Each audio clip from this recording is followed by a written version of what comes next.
versículos 16 y 17 del capítulo 1, que dice así. El título, El poder del Evangelio. Y dice, porque no me avergüenzo del Evangelio, porque es poder de Dios para salvación a todo aquel que cree, al judío primeramente y también al griego. Porque en el Evangelio la justicia de Dios se revela por fe y para fe, como está escrito, mas el justo por la fe vivirá. Hay una película de Martín Lutero y justo muestra este pasaje, que dice que él leyendo, mas el justo por la fe vivirá, le quedó en la mente, por la fe, siendo que era un hombre atormentado por su conciencia, siendo monje igual estaba atormentado con su salvación, y dice que este versículo le trajo muchísima paz, mas el justo por la fe vivirá. Hermanos, ¿qué es el Evangelio? El Evangelio se traduce como buenas nuevas, unas buenas noticias. Buenas nuevas. Cuando uno dice el Evangelio de Jesucristo es una buena noticia, una buena nueva de lo que ha hecho el Señor Jesucristo por nosotros, por toda la humanidad. ¿Qué ha hecho? Bueno, ¿cuál es la buena nueva? Es el Evangelio, ¿sí? Pero antes de entrar en el tema del Evangelio, que es un tema realmente que alguno dirá, bueno, un versículo, más conociéndome a mí, algunos en 5 minutos lo terminamos. Es un tema que da para hablar realmente mucho tiempo, el significado de lo que es el Evangelio. Pero antes de hablar del Evangelio, quería hablar del mensajero. Quería introducir esta enseñanza primero por el lado del mensajero y después por el lado del mensaje. Porque el Evangelio no se propaga, el Evangelio no se derrama si no están los mensajeros, ¿no? Acá Pablo se define como un mensajero que no se avergüenza del Evangelio. Él, la verdad que tenía toda la autoridad para decir yo no me avergüenzo del Evangelio, porque lo muestra la Biblia que él por el Evangelio fue encarcelado en Filipos, fue echado de Tesalónica, fue sacado a escondida por una canasta detrás de un muro en Berea, fue vilipendiado en Atenas, juzgado en Corintio como un insensato, apedreado en Galacia, azotado 3 veces, 40 azotes menos 1, peligro de todos lados. ¿Por qué? Por el Evangelio. Pablo tenía realmente autoridad para decir yo no me avergüenzo del Evangelio. Pablo lo llevó y lo extendió al Evangelio a donde le dieron sus fuerzas. Él fue y cumplió con esa misión que Dios le había puesto en su corazón. Él realmente fue un mensajero fiel del Evangelio. Y por eso él tenía autoridad para empezar diciendo no me avergüenzo del Evangelio. Pero en esta noche para mí es muy especial porque esto sí realmente ha tocado mucho mi vida. Quiero empezar una introducción sobre el mensajero con el libro de Segunda de Samuel, capítulo 18, versículo 14. Capítulo 18, versículo más o menos 5 en adelante. También va a hablar de un mensajero, ¿sí? Y quiero que presten atención a estas lecturas, son unos cuantos versículos, pero es muy importante para comenzar con una introducción. Y se hizo allí en aquel día una gran matanza de 20.000 hombres, y la batalla se extendió por todo el país, y fueron más los que destruyó el bosque aquel día que los que destruyó la espada. Y se encontró Absalón con los siervos de David, e iba Absalón sobre un mulo, y el mulo entró por debajo de las ramas espesas de una gran encina, y se le enredó la cabeza en la encina. Y Absalón quedó suspendido entre el cielo y la tierra, y el mulo en que iba pasó delante. Viéndolo uno, avisó a Joab, diciendo: he aquí que he visto a Absalón colgado de una encina. Joab respondió al hombre que le daba la nueva: y viéndolo tú, ¿por qué no lo mataste luego allí echándole a tierra? Me hubiera placido darte 10 siclos de plata y un talabarte. El hombre dijo a Joab: aunque me pesaras 1000 siclos de plata, no extendería yo mi mano contra el hijo del rey. Porque nosotros oímos cuando el rey te mandó a ti y a Abisai y a Itaí, diciendo: mirad que ninguno toque al joven Absalón. Por otra parte, habría yo hecho traición contra mi vida, pues que al rey nada se le esconde, y tú mismo estarías en contra. Y respondió Joab: no malgastaré mi tiempo contigo. Y tomando 3 dardos en sus manos, los clavó en el corazón de Absalón, quien estaba aún vivo en medio de la encina. Y 10 jóvenes escuderos de Joab rodearon e hirieron a Absalón y acabaron de matarle. Entonces Joab tocó la trompeta, y el pueblo se volvió de seguir a Israel, porque Joab detuvo al pueblo. Tomando después a Absalón, le echaron en un gran hoyo en el bosque, y levantaron sobre él un montón muy grande de piedras, y todo Israel huyó, cada uno a su tienda. Versículo 19. Entonces Ahimaas, hijo de Sadoc, dijo: ¿correré ahora y daré al rey las nuevas de que Jehová ha defendido su causa de la mano de sus enemigos? Respondió Joab: hoy no llevarás las nuevas, las llevarás otro día. No darás hoy la nueva, porque el hijo del rey ha muerto. Y Joab dijo a un etíope: ve tú y di al rey que lo que has visto. Y el etíope hizo reverencia ante Joab y corrió. Versículo 22. Entonces Ahimaas, hijo de Sadoc, volvió a decir a Joab: sea como fuere, yo correré ahora tras el etíope.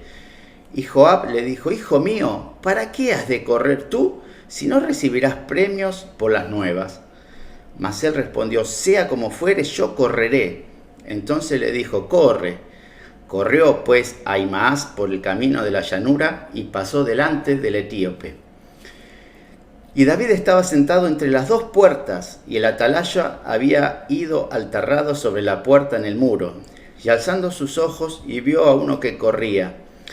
El atalaya dio luego voces y lo hizo saber al rey. Y el rey dijo: si viene solo, buenas nuevas trae. En tanto él venía acercándose. Vio el atalaya a otro que corría, y dio voces el atalaya al portero, diciendo: he aquí otro hombre que corre solo. Y el rey dijo: este también es mensajero. Y el atalaya volvió a decir: me parece el correr del primero como el correr de Ahimaas, hijo de Sadoc. Y respondió el rey: ese es hombre de bien y viene con buenas nuevas. Entonces Ahimaas dijo en alta voz al rey: paz. Y se inclinó a tierra delante del rey y dijo: bendito sea Jehová, Dios tuyo, que ha entregado a los hombres que habían levantado sus manos contra mi señor el rey. El rey dijo: ¿el joven Absalón está bien? Y Ahimaas respondió: vi yo un gran alboroto cuando envió Joab al siervo del rey y a mí tu siervo, mas no sé qué era. El rey dijo: pasa y ponte allí. Y él pasó y se quedó de pie. Luego vino el etíope y dijo: reciba nuevas mi señor el rey, que hoy Jehová ha defendido tu causa de la mano de todos los que se habían levantado contra ti. El rey entonces dijo al etíope: ¿el joven Absalón está bien? Y el etíope respondió: como aquel joven sean los enemigos de mi señor el rey, y todos los que se levanten contra ti para mal. Entonces el rey se turbó y subió a la sala de la puerta y lloró, y yendo decía: hijo mío Absalón, hijo mío Absalón, ¿quién me diera que muriera yo en lugar de ti? Absalón, hijo mío, hijo mío. Bueno, ustedes dirán: ¿qué tendrá que ver esto con no me arrepiento, no me avergüenzo del evangelio porque es poder de Dios? Quería hablar de Ahimaas, el mensajero de esta historia, ¿no? Ahimaas quería llevarle la noticia a David, quería ir corriendo para llevar las buenas nuevas a David. el capitán le dijo, ¿para qué vas a ir si nadie te va a dar nada? Porque generalmente alguien que traía una buena nueva lo recompensaban quizás con algo. ¿Para qué vas a ir? No, no te van a dar nada. ¿No ves que el hijo del rey ha muerto? No, no importa, yo voy a ir. Y peleó, porfió, hasta que dijo, bueno, anda. Y fue corriendo de tal forma que pasó al que había salido primero y llegó primero.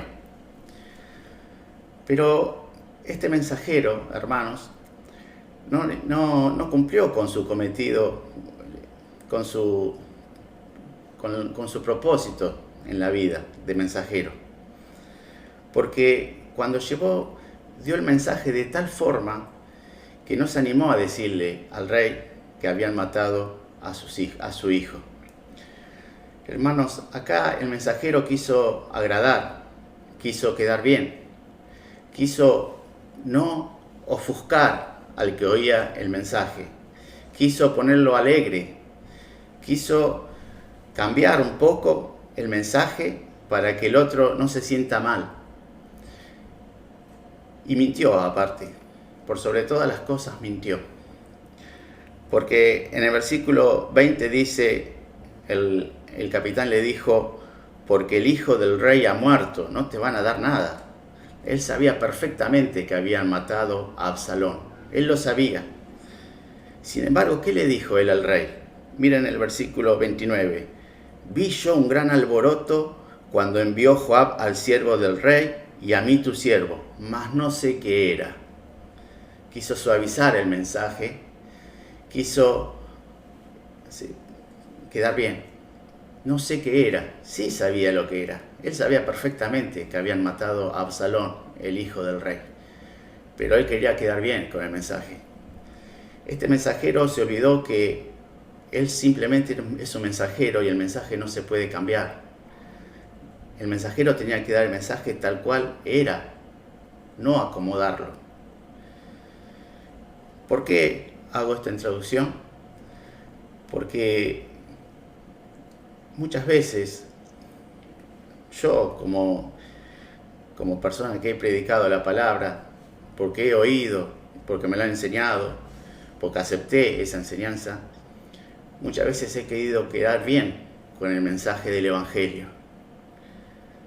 Se nos han dicho decir a todos, Dios te ama, Dios te quiere bendecir, vení que Dios te ama, vení que Dios tiene un plan maravilloso para tu vida, vení que Dios va a arreglar tu matrimonio, vení que Dios te va a prosperar. ¿Por qué? Porque o no entendimos el mensaje del Evangelio, o realmente queremos quedar bien y no hacer quedar mal al otro, no ofuscarlo, no ponerlo nervioso. Hermanos, el mensajero, hay más, yo me identifico mucho con él, porque yo fui así hasta que realmente Dios me abrió mis ojos en el libro de Romanos. Estos dos versículos que vemos hoy, versículos 16 y 17, es la tesis de todo lo que va a hablar el libro de Romanos, de la justicia de Dios, del Evangelio, del poder de Dios para cambiar. Y, hermanos, para empezar, está bueno que pongamos esta base. ¿Qué es el Evangelio? ¿Qué es el Evangelio? El Evangelio es salir a decirle un mensaje que Dios no nos mandó a decir, o es decir la verdad, o es decir realmente qué es el Evangelio. Las buenas nuevas de qué. Hermanos, lo primero que tenemos que entender del Evangelio es lo que dice en Romanos, capítulo 5, versículos 9 y 10. Lo primero que tenemos que entender del Evangelio es esto, y está en Romanos, capítulo 5, versículo 9 a 10. Pues mucho más, estando ya justificado en su sangre, por él seremos salvos de la ira. Porque si siendo enemigos fuimos reconciliados con Dios por la muerte de su Hijo, mucho más, estando reconciliados, seremos salvos por su vida. Lo vuelvo a repetir. Pues mucho más, estando ya justificado en su sangre, por él seremos salvos de la ira. Porque si siendo enemigos fuimos reconciliados con Dios por la muerte de su Hijo, mucho más, estando reconciliados, seremos salvos por su vida. Hay muchas palabras significantes en estos dos versículos. Significantes, no dije significantes. Muchas tienen sentido. La ira de Dios, el Evangelio. Pero lo que quiero que pongamos en punto es esto, que nosotros antes éramos enemigos de Dios. Porque si siendo enemigos, la vida de nosotros antes de tener ese encuentro en el Señor donde Él permitió que naciéramos de nuevo, nuestra vida, ¿qué éramos? ¿Qué éramos nosotros para el Señor? ¿Qué éramos? Enemigos. Enemigos de Dios. Hermanos, el Evangelio, ¿sabes para quién es? Para los enemigos, para los que están perdidos. Pero lo que primero tenés que ver es que nosotros antes de conocer al Señor éramos enemigos de Dios. No éramos buenas personas que solamente nos faltaba el Evangelio. No éramos personas que no le hemos ofendido en nada y que ahora le vamos a dejar que entre en nuestros corazones. No éramos personas que habíamos hecho bien las cosas y que solamente con una oración, no. Nosotros hemos ofendido al Señor, nosotros fuimos rebeldes, nosotros le dimos la espalda y por sobre todas las cosas éramos enemigos de Él. Si vos no entendés que una persona, antes de aceptar a Jesús en su corazón, es un enemigo de Dios, vas a venir con preguntas como esta. Pastor, me quiero poner de novio con ese chico. No viene a la iglesia, pero es bueno. Nadie es bueno. Todos, antes de conocer al Señor, éramos enemigos de Él. ¿Qué dijo el Señor Jesús? El que conmigo no es, contra mí es. El que conmigo no recoge, desparrama. Cualquiera que se quiere hacer amigo del mundo, se constituye enemigo de Dios. Es lo primero que tenés que entender. ¿Qué éramos nosotros? Enemigos de Dios. Y lo segundo, ¿qué es lo que le espera a los enemigos de Dios? ¿Cuál es el fin de los enemigos de Dios? Se van a encontrar con la ira de Dios. La ira de Dios. Miren, ¿qué dice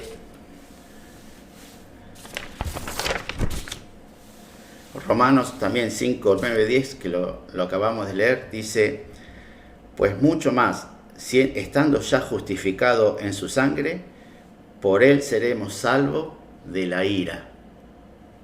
¿De qué vamos a ser salvos? ¿De qué nos salvó el Señor? De muchas cosas, pero principalmente de la ira. Hermanos, cuando nosotros leemos San Juan 3:16, nos gusta porque dice, porque de tal manera amó Dios al mundo que ha dado a su Hijo unigénito, para que todo aquel que en Él cree no se pierda, mas tenga vida eterna. Pero si vos avanzás 20 versículos más abajo, fíjate lo que dice, el que cree en el Hijo tiene vida eterna, pero el que rehúsa a creer en el Hijo no verá la vida, sino que la ira de Dios está sobre él. No dice la ira de Dios estará, está sobre él. Hermanos, ¿qué dice Tesalonicense capítulo 1, versículo 10? Dice, porque ellos mismos cuentan de nosotros la manera en que nos recibisteis y cómo os convertisteis de los ídolos a Dios para servir al Dios vivo y verdadero y esperar de los cielos a su Hijo, el cual resucitó de los muertos, a Jesús, quien nos libra ¿de qué? De la ira venidera. Hermanos, ¿qué dice Romanos 2:5? Porque por tu dureza y por tu corazón no arrepentido, atesoras para ti mismo ira para el día de la ira y de la revelación del justo juicio de Dios. Hermanos, Dios te ama, Dios te ama. como si Dios estuviera contento con el mundano. Dios no está contento. Y ya te voy a explicar por qué.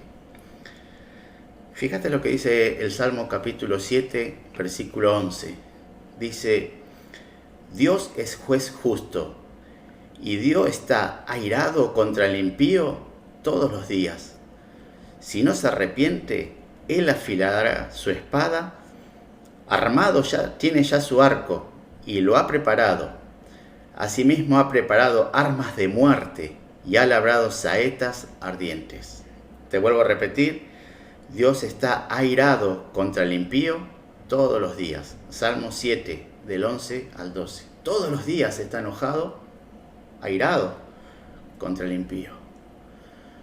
Hermanos, ¿por qué te crees que en Corintios dice que, 2 de Corintios capítulo 5, lo tengo acá escrito, si lo encuentro, ¿no? Versículo 18 al 20. Dice, y todo esto proviene de Dios, que nos reconcilió consigo mismo por Cristo y nos dio el ministerio de la reconciliación. ¿Por qué a los cristianos Dios le dio el ministerio de la reconciliación? Porque hay dos partes que están peleadas. Hay dos partes que están enemistadas, están peleadas. Por eso se necesita alguien que reconcilie. Y por eso es el ministerio de los cristianos. Hay dos partes que están enemistadas. Y a nosotros, ¿qué se nos encargó? El ministerio de la reconciliación. ¿Y por qué están peleadas? Una está enojada con otra. Y la Biblia nos muestra que Dios, con el impío, con el que no cumple con sus mandamientos, no está contento. Por eso el mensaje no es Dios te ama. No es Dios te ama. Ya sé que Dios es amor. Pero es tan descolocado como decir Dios es omnipresente. Dios es omnipresente. Sí, es un atributo. Dios es inmutable. Dios es inmutable. Dios es amor. Sí. Pero no es el mensaje del Evangelio. El mensaje del Evangelio es que estamos perdidos, que estamos lejos, que estamos sin Dios y que necesitamos reconciliarnos con Dios.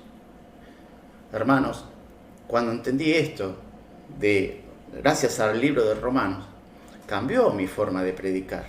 Por eso hay algunos hermanos que me dicen, se ríen, porque yo lo digo, a mí me dieron una plumita para salir a predicar, una plumita, para hacerle cosquillita al pecador. Dios te ama, Dios te ama. Ah. Y eso es una pluma. Romanos me dio una espada que tiene poder, porque me hizo entender que el que le voy a hablar está perdido y que lo que le espera es la ira venidera de Dios. Hermanos, siempre me viene una figura hablando de este tema de Raúl Serrano, nuestro hermano Raúl. No sé, parece que le escucho y ya me imagino. Dice, está el pecador ahí sentado, musculoso, con collares, tomando un whisky, fumando, amantes por aquí, amantes por allá. Llego yo y le digo, Dios te ama. Ah, sí, Dios me ama. Una más, para el ego. Ya cuando me acuerdo, ya hasta me lo imagino a esa persona. Pero es verdad, hermanos. Nuestro mensaje no es Dios te ama. Nuestro mensaje es arrepentíos, porque el reino de los cielos se ha acercado. No, vení que Dios tiene un plan maravilloso y que te va a conceder todos los deseos de tu corazón, como si vos anduvieras re bien con Dios. No, arrepentite. Vení, pongámonos a cuenta con Dios. Hermanos, hay un hombre en su casa, acaba de violar, es un padrastro, viola a su hijastro de 3 años, lo deja ensangrentado en esa habitación, cierra las puertas, sale a la calle, a la vereda, llega a la esquina y me encuentra a mí, el evangelista. ¿Y qué le digo? Dios te ama. Dios te ama. ¿Por qué Dios te ama? Arrepentite. Reconciliate. Dios está enojado. Si seguís así, te vas al infierno. Ese es el mensaje. Hermanos, una pareja con un nenito le piden a un anciano de entrar en la casa por un vaso de agua. El ancianito lo deja entrar. Le pegaron una paliza enorme. Lo dejaron morotoneado, le robaron todo, lo saquearon. Salen con todos los bártulos, dan vuelta a la esquina y me encuentran a mí. ¿Y qué le digo? Dios te ama. Dios quiere concederte los deseos. ¿Qué va a decir esa persona? Dios no existe. ¿Qué Dios me ama? ¿Por qué? Porque estoy dando un mensaje que Dios no me mandó a hablar sobre el amor de Él. Ir por todo el mundo y predicar ¿qué cosa? El Evangelio. No hablar de su amor. Entonces, cuando yo veo a ese en la calle, le digo, arrepentite, arrepentite. Es la palabra de Dios para esa persona. Hermanos, ¿acaso piensan que Dios es bipolar? Dios te ama, le digo a un chico de 13 años. Dios te ama cuando cumple 15. Dios te ama cuando cumple 25. Dios te ama. Se muere, ¿y a dónde va? Al infierno, alejados de Dios. En cambio, si yo le doy el Evangelio, arrepentite a los 15, arrepentite a los 23, arrepentite, estás a tiempo a los 25. Se muere sin arrepentimiento, ¿a dónde va? Al infierno. Pero el mensaje, ¿cuál fue? ¿Fue equivocado ese mensaje? No, es el Evangelio. Hermanos, el Espíritu Santo, la obra del Espíritu Santo que está en el libro de San Juan, ¿cuál es la obra que Él quiere hacer hoy? Convencer al mundo de pecado, de justicia y de juicio. Dios te ama, no convence de pecado. Dios tiene un plan maravilloso para tu vida, no te convence de justicia de Dios. Dios quiere bendecirte. No. Entonces, ¿cómo va a trabajar el Espíritu Santo con un mensaje que Él no quiere? Hermanos, te quiero decir, estoy entrando en calor, recién. Estoy encendiendo los motores. Juan el Bautista, Mateo capítulo 3, del 1 al 2. También está en Marcos, del 1 al 8, en Lucas, en San Juan. En aquellos días vino Juan el Bautista predicando en el desierto de Judea y diciendo, arrepentíos, porque el reino de los cielos se ha acercado. Se ha acercado. ¿Cuál fue el mensaje? Arrepentíos. Juan el Bautista, antes que Jesús, ¿qué predicaba? Que se tenían que arrepentir. ¿Y qué hacía? Los hacía bautizar. ¿Qué significa? Salían confesando sus pecados delante de sus vecinos, delante de todos sus conocidos, en un río que estaba cerca de todo en Israel, diciendo, soy pecador, quiero empezar una nueva vida. Eso predicaba Juan el Bautista. Viene Jesús. Mateo capítulo 4, 17 dice, desde entonces comenzó Jesús a predicar y a decir, arrepentíos porque el reino de los cielos se ha acercado. Mateo 9, 13, id pues y aprended lo que significa misericordia quiero y no sacrificio, porque no he venido a llamar a justos, sino a pecadores, ¿a qué? Al arrepentimiento. Marcos, Mateo, Lucas. Y después que Juan fue encarcelado, Jesús vino a Galilea predicando el evangelio del reino de Dios, diciendo, el tiempo se ha cumplido y el reino de Dios se ha acercado, arrepentíos y creed en el evangelio. San Juan el Bautista, Jesucristo. Pedro, Hechos 2:38. Al oír esto se compungieron de corazón y dijeron a Pedro y a los otros apóstoles, varones hermanos, ¿qué haremos? Pedro, ¿qué le dijo? Arrepentíos y bautícese cada uno de vosotros en el nombre de Jesucristo para perdón de los pecados y recibiréis el don del Espíritu Santo. Hechos 3:19. Pero Dios ha cumplido así lo que había antes anunciado por boca de todos sus profetas, que su Cristo había de padecer. Así que arrepentíos y convertíos para que sean borrados vuestros pecados. O sea, Pedro predicaba arrepentimiento. Pablo, Hechos 20, 19 al 21. Y cuando vinieron a él les dijo, vosotros sabéis cómo me he comportado entre vosotros todo el tiempo, desde el primer día que entré en vosotros en Asia, sirviendo al Señor con toda humildad y con muchas lágrimas y pruebas que me han venido por las acechanzas de los judíos.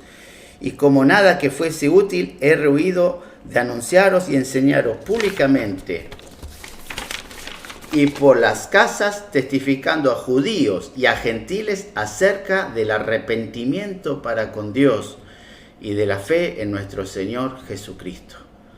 Hechos 26, 20. Sino que anuncié primeramente a los que están en Damasco y Jerusalén y por toda la tierra de Judea y a los gentiles que se arrepintiesen y se convirtiesen a Dios. Hermanos, todas las predicaciones del Nuevo Testamento, ¿de qué venía? ¿De la mano de qué? Del arrepentimiento, que se tenían que arrepentir, que Dios estaba enojado, se tenían que arrepentir, tenían que sacar la bandera blanca de rendición incondicional. ¿Qué ministerio nos dio a nosotros, según 2 de Corintios? El ministerio de la reconciliación. Como si Dios rogase por nosotros, dice más abajo, os rogamos, reconciliaos con Dios. Hermanos, con esto termino esta parte. Dice que un predicador dijo, esto es como si Dios fuese un ejército, como la Armada Invencible de Inglaterra, con portaaviones, aviones, submarinos, aviones con proyectiles, misiles, por un lado, y por otro, un indio con una flecha, que es el hombre, y le quiere hacer una guerra a Dios.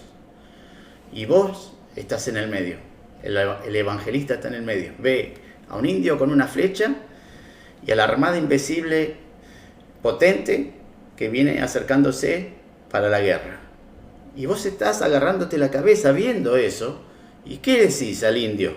Por favor, arrepentite, reconciliate, antes que venga el día. Eso es el Evangelio, hermanos.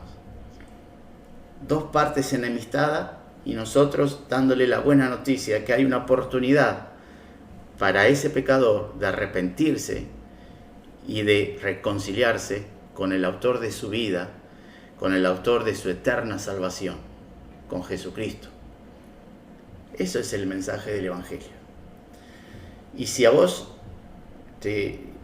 tenés miedo de decir lo que tenés que decir, sos como hay más. Así era yo, queriendo acomodar, pues no. Una vez íbamos a salir a predicar y alguien dijo, no le hables de pecado, porque hoy viste cómo son, no le hables de pecado. Hermano, entonces ¿para qué salgo? Ya me voy a mi casa a ver la tele. ¿Cómo no le hables de pecado? ¿Cómo no le hables de que es un pecador y que se tiene que convertir de ese camino, volver para el otro lado, arrepentirse, dejar lo que está haciendo? Entonces dice así, ahora vamos, porque no me avergüenzo del Evangelio. Hermanos, cuando vos salís a predicar el verdadero Evangelio, es una espada, no es una pluma. Dios no te quería avergonzar con ese mensaje de pacotilla. Dios te quería dar una espada, porque vos tenés todo el poder para hablar con humildad, con amor, porque alguien murió por ese mensaje que es el Señor Jesucristo, pero decir las cosas como son. Hermano, tenés que arrepentirte. Si querés entrar en comunión con Dios, que Él te escuche, tenés que sacar la banderita blanca de rendición incondicional, porque la guerra termina de esa forma o no termina. Tenés que arrepentirte, humillarte, pedir perdón y volver y empezar el camino con el Señor. Dice, no me avergüenzo, dijo Pablo, del Evangelio, porque es poder de Dios. Poder de Dios, hermanos. El Evangelio es poder de Dios. La traducción de esa palabra poder es la misma que se usa como el participio de la dinamita, dínamo. El Evangelio es dinamita, hermano. El verdadero Evangelio es realmente algo que cuando alguien abraza el Evangelio por la gracia del Señor Jesucristo a través de la fe, es dinamita para su vida. Es poder, no cualquier poder, poder de Dios. El Evangelio es un poder que transforma tu vida. El Evangelio es un poder que te perdona de los pecados. El Evangelio es un poder que te ayuda a vencer el pecado, a vencer la tentación. El Evangelio es un poder que te ayuda a hacerle caso al Espíritu Santo y no a la carne, a crucificar el viejo hombre, a tener dominio propio. El Evangelio es poder ¿de quién? De Dios. Un poder que hace con su palabra nueva todas las cosas. Un poder que de la nada construye, un poder que te da nuevas oportunidades, porque eso es el Evangelio. El Evangelio no es una palabrita dicha en un rincón cualquiera. El Evangelio, cuando vos entrás, te convertís, el Señor entra en tu corazón, cambia tu vida, tu corazón, te perdona, te limpia, es poder de Dios, hermano. Cuando el Evangelio entra en tu vida, tenés poder para vencer el pecado, para comenzar una nueva vida, para dejar la depresión, para dejar la derrota. Es poder de Dios. ¿Sí? Ahora dice para salvación a todo aquel que cree. Hermanos, el Evangelio no es para... Si yo una vez creí, miren cómo está la palabra cree, presente. Si vas al castellano, cuando te estudias en el colegio castellano, ¿qué te dicen? Presente continuo. Está en presente continuo. Cree. Para salvación a todo aquel que cree. No para aquel que creyó un día. El Evangelio no es para la salvación de que, sí, yo me acuerdo que un día hice la oración y ahora... No. Eso no me meto ahora de la oración porque lo vamos a ver en capítulo 9. Pero el Evangelio es para el que cree todos los días, el que cree, el que persevera en la fe hasta el último día. No es para alguien que creyó una vez o porque una vez yo hice una oración. No. El Evangelio es poder de Dios para todo aquel que cree. Al judío primeramente y también al griego. Está hablando de cómo llegó esta salvación a nosotros. Primero empezó por su casa, por Israel, y después, como lo va a explicar el mismo Pablo en esta carta, como un injerto de un árbol que se portó mal, sacó las ramas originales y a nosotros nos injertó en ese árbol, a los gentiles. Entonces primero los judíos la salvación, y gracias a su desobediencia y al anticipado proyecto de Dios para el resto. Primero los judíos, después los griegos. Porque en el Evangelio la justicia de Dios se revela por fe y para fe. Hermanos, la justicia de Dios es una palabra muy importante para este libro de Romanos, porque prácticamente más de 30 veces en todos los capítulos que siguen, Pablo va a tratar de explicar la justicia de Dios de muchas maneras, pero Romanos se trata no de cualquier justicia, sino de la justicia de Dios, de cómo la ve Dios, cómo la imparte Dios y cómo la recibimos nosotros a la justicia de Dios. Hay cosas que cuando vos lo comprendés, decís, la verdad que no es justo a mí me haya dado esa gracia de haber creído, de haber limpiado mi corazón. ¿Y qué diferencia hay entre mí y este que está acá? Yo no soy mejor. Romanos te muestra todo. Todo el tiempo está hablando de la justicia de Dios, de la justificación, del hacer justo a las personas, de los injustos. Estos dos versículos está, así como el capítulo 1 de Santiago, estaba dando vuelta constantemente en todos los temas. Bueno, el tema del Evangelio y el tema de la justicia de Dios, constantemente lo vamos a ver hasta el último capítulo. Dice que el Evangelio, la justicia de Dios, se revela por fe y para fe. El gran tema de Pablo sobre la gracia, sobre realmente cómo viene esta salvación a nuestra vida. Por fe, no una fe cualquiera, sino la fe que salva, que solamente puede venir de Dios. Y este Evangelio se revela por fe y para fe. Como está escrito, mas el justo por la fe vivirá. Pablo va a sostener en todo este libro que para ser salvo necesitas la fe, y que la fe, como dice Efesios, es el don de Dios. No es la fe tuya, sino es la fe de Dios. Hermanos, hasta aquí es lo que tenía preparado para compartir sobre estos 2 versículos de Romanos. Para terminar, quiero decir que algo que no lo dije, pero ya que estamos en plan de aprender algo, Jesucristo nos vino a salvar de la ira venidera,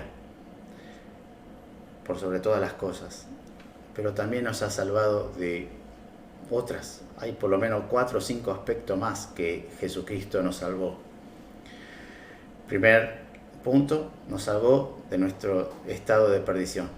Estábamos perdidos, estábamos abandonados por este mundo, sin Dios, sin esperanza. Y como dice Mateo 18:11, yo he venido para salvar lo que se había perdido. Nosotros estamos perdidos. Segundo punto, estábamos perdidos en nuestra ignorancia, no sabíamos nada. Jesucristo dijo, conoceréis la verdad y la verdad te va a hacer libre. Y yo soy el camino y la verdad y la vida. Hermanos, Dios no solo nos rescató de nuestros pecados, sino de nuestra ignorancia. Gracias a su Espíritu, Él nos ha llevado a lugares impensados en cuanto a la palabra del Señor. Jesucristo nos salvó. Una cosa sé, dijo el ciego, yo no podía ver, mas ahora veo. Y también dice la palabra del Señor que nos salvó del poder de las tinieblas en donde nos encontrábamos nosotros. Dice, el cual nos ha librado de la potestad de las tinieblas y nos ha trasladado al reino de su amado Hijo. Y dice Pedro, para que anunciéis la virtud de aquel que os llamó de las tinieblas a la luz admirable. Dios nos rescató, Jesucristo nos rescató también de las tinieblas en donde estábamos. Hermanos, nosotros cuando el Señor nos encontró, estábamos en tiniebla. Hermanos, con esto quiero terminar.